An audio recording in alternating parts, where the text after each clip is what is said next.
I am Queen Oceana. For your pure heart, I give you this blessing. Every kind word you speak, gold and precious stones will fall from your lips.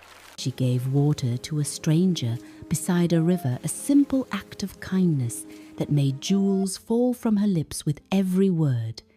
But when her greedy stepmother rushed to get the same blessing, she received a silence that would last forever. 20-year-old Amara knelt on the hard ground, scrubbing the cooking pots until her fingers ached.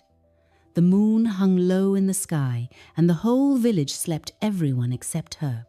Amara! Her stepmother Adeze's voice cut through the night like a knife. Come here! Amara's heart sank. She knew that tone. It meant trouble. She hurried inside, wiping her wet hands on her wrapper. Adeze sat on the only good chair in their compound, fanning herself though the night was cool. Yes, Mama, Amara said softly, keeping her eyes down. The water pot is empty, Adeze said, pointing to the large clay pot in the corner. Go to the river and fill it, now. Amara's breath caught. But Mama, it's midnight. The river is far and the path is dark. Are you questioning me? Adeze's eyes flashed with anger. Your father spoiled you before he died, but I will teach you obedience, useless girl. Go, and don't come back until that pot is full to the brim. Amara wanted to cry, but she swallowed her tears. Yes, Mama, I will go. She lifted the heavy pot onto her head and stepped into the darkness. The compound gate creaked as she pushed it open, and immediately the night sounds surrounded her.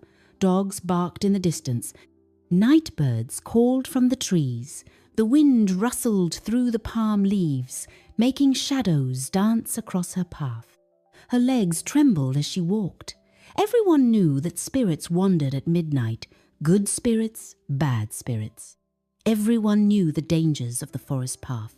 Fear wrapped tightly around her chest, yet she kept moving forward, one shaking step at a time. They all said midnight was the hour when the spirit world touched the land of the living. They all said only fools walked this path after dark. But Amara was no fool. Her stepmother didn't care. She had sent her anyway, and Amara had no choice but to obey. Please, God, Amara whispered, protect me on this journey. The path to the river was long and winding. Amara had walked it 1,000 times in daylight, but tonight it felt like a different world.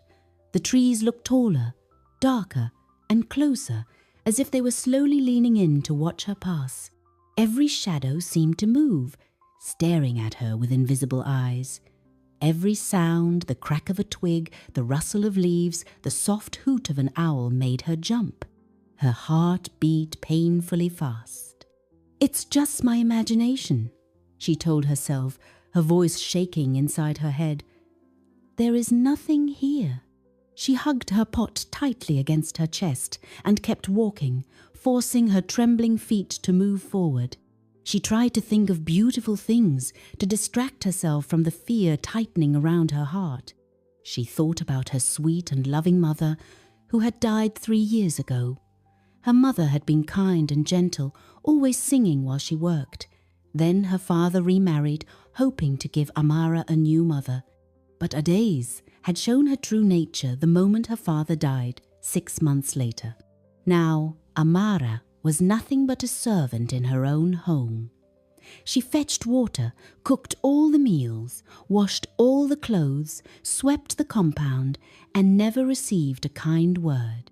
When food was scarce, Adeze ate first. When there was work to be done, Amara did it alone. The trees grew thicker as she approached the river. She could hear the water flowing, steady and eternal. Her heart pounded in her chest. Almost there, she told herself. Just fill the pot and go home. The river appeared before her, silver in the moonlight, beautiful and terrifying all at once. She stepped carefully down the muddy bank, clutching the pot with both hands. Then she saw something that made her freeze.